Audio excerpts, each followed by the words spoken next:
When Chris Brown walked in, the entire room froze. Not a camera clicked, not a whisper moved. It was like the air itself had decided to hold its breath. And Chris?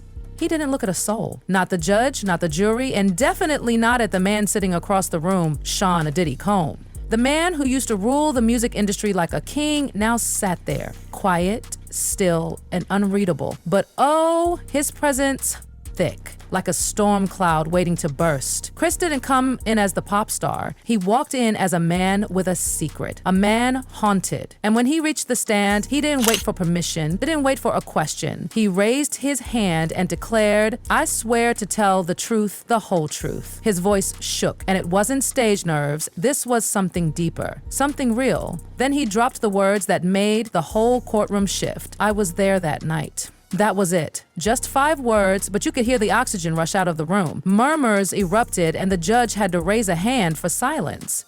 Chris leaned in and said the words that had clearly been burning him from the inside out.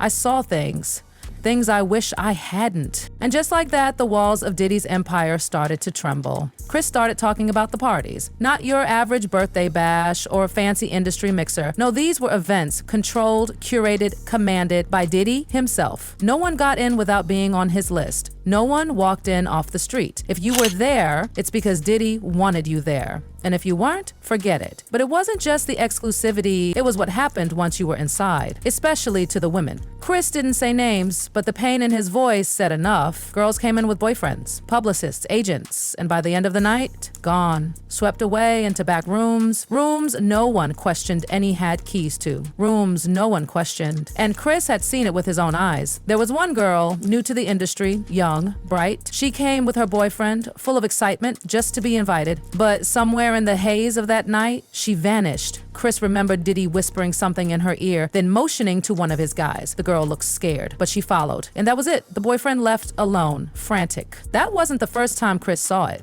And it wouldn't be the last. The scariest part, no one ever said no to Diddy, not without risking everything. He was the gatekeeper. Music, modeling, fame. He controlled it all. And he knew it. Every woman who walked through those mansion doors knew what saying no meant. Career over. Dream gone. Goodbye to the life they worked for. And that velvet room, Chris talked about it too. Not for its decor, but for the eerie silence that swallowed it. No music, no laughter, just whispers. Breathing. Doors that closed and didn't open again until the damage was done. He paused, his voice quieter now. There was this girl. I knew her. Talented. She just got signed. And she looked scared from the second she walked in. They took her phone. That was rule number 1. No phones. Privacy, they said. But everyone knew it was about control. And when Chris asked where she went, "She's with Mr. Combs now." That phrase, it made his skin crawl. Because once a girl went with Diddy, she never came back the same. Some cried, some vanished, some came out smiling like nothing happened,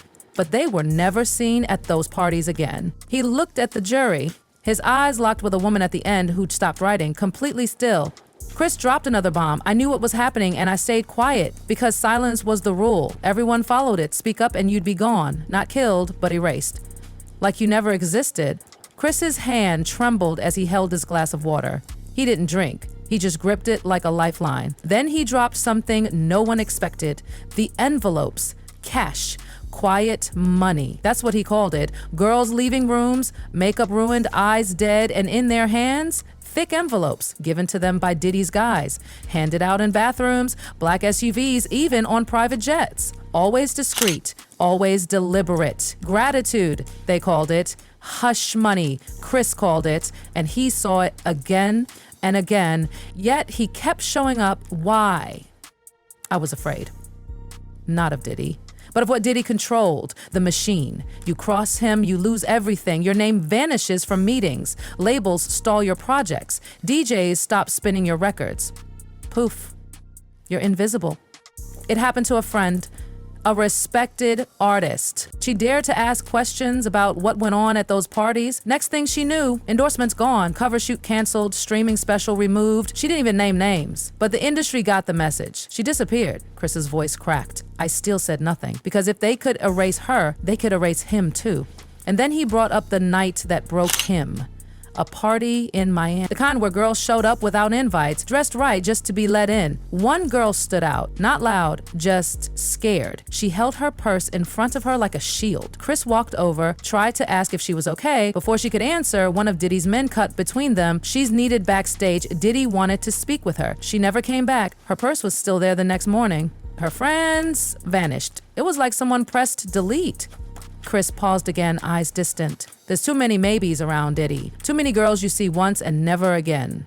Then he looked straight at Diddy. And we let it happen, over and over again. His voice hardened. People always asked why he kept going back, why he stayed silent. Because I was scared. Not of what I saw, but of what would happen if I told. Chris wasn't done. He started naming nights. Vegas, LA, New York. Parties where the same pattern played out like choreography. Girls flown in from Brazil, France, Atlanta. Some barely spoke English. Most didn't know what they were walking into. But Diddy's men, they knew.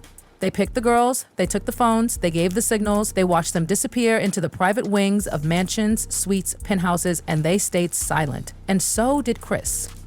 Until now, Chris continued, his voice still calm, but something in it had shifted. There was steel now, a kind of exhausted bravery that can only come from carrying a secret for far too long. There was a night in Vegas, he said. Diddy flew people in from everywhere. New York, LA, even Paris. The penthouse at the Palms looked like something out of a music video. Champagne, designer clothes, music. It was perfect on the surface. And that image, it never left him. It was burned into his memory. That was the night I stopped lying to myself. He paused. I don't know her name. I don't know what happened when that door closed, but I know what I saw. Then he said it, plain and clear. I saw a man take advantage. I saw people look away, and I saw a girl who didn't want to be there, led into the darkness by someone who knew no one would stop him. He turned his head slightly. That someone was Diddy. The courtroom was still as stone. Then came the defense. Diddy's lead attorney got up slowly, adjusting his jacket like he was stepping on stage. Mr. Brown, he said, voice slick, too smooth. You've said a lot, heavy claims, but this court deals in evidence, not memories warped by time or fame. Chris didn't blink. I know what truth is, and that's what I'm giving you. The lawyer circled him like a shark. So, you're saying under oath your memory is perfect. When someone gets hurt, Chris answered, you don't forget, not even the shadows. Then the attorney went for it. Let's talk about your past, Mr. Brown. Your headlines, your controversies. Some would say your reputation is far from spotless. Isn't this a convenient way to flip the spotlight away from yourself? Chris didn't flinch. You're right. I've made mistakes. Big ones. I've paid for them. Lived with them. But this is about responsibility. For what I saw and for what I didn't say when I should have. Yet you waited, the lawyer shot back. You waited years, until now, until there was attention. Chris answered without hesitation, because no one else did. Because I was tired of watching these stories get buried. Tired of looking the other way. Because that girl in the hallway, I see her face every time I close my eyes. He inhaled, and I decided I'd rather lose everything than live with myself one more day knowing I stayed silent. The attorney narrowed his eyes. You're a performer. How can we be sure this isn't another performance? Another story for clout? Chris looked directly at the jury, because I'm not getting anything out of this. No fame, no check, nothing but the truth. That man, he pointed at Diddy, has used silence as currency for years. I was part of that silence. I'm not anymore. The lawyer tried one more jab. You admit you were complicit? Chris's voice dropped but got stronger. We all were. Every person at those parties who saw something and said nothing. Every label exec who heard whispers and ignored them. Every artist who smiled while someone else cried. Then he paused. But I'm here now, under oath, trying to make it right. Where are the rest of them? The courtroom shifted. The judge sat up straighter. Then the lawyer asked the one question no one wanted to ask. These women, these victims, where are they? Why haven't they come forward? Chris's face hardened. Because they're scared. Because they've seen what happens when people speak up. They lose everything. They get erased. And when they look at Diddy, they don't see a man. They see a machine. He looked straight at Diddy. I don't blame them. I blame the system that made them choose silence to survive. And just like that, the lawyer backed off. No further questions, he muttered. Chris stayed seated, shoulders heavy, eyes steady. He hadn't flinched. He hadn't folded. He came with the truth and he poured it out raw. The judge gave him a final moment. Mr. Brown, you may offer any closing remarks. Chris turned to the jury, to the audience, to the cameras, but mostly to himself. I didn't come here to take Diddy down, he began, voice raw but calm. I came here to stop helping him by staying silent. He paused. For years, I told myself I wasn't responsible, but I was. I saw. I knew. And I let fear make my decisions. He lowered his voice. There are girls who will never get to speak, girls who were silenced in ways we'll never understand. Some tried, some whispered, but the system buried them. He looked around the room. This isn't about clout. This is about truth. And I'm done protecting a predator just because he gave me access, just because he wore diamonds. Chris stood slowly, eyes still forward. You know what you did, he said to Diddy. And so do I. He walked away from the stand without a word. But nothing was the same, because the silence had finally been shattered.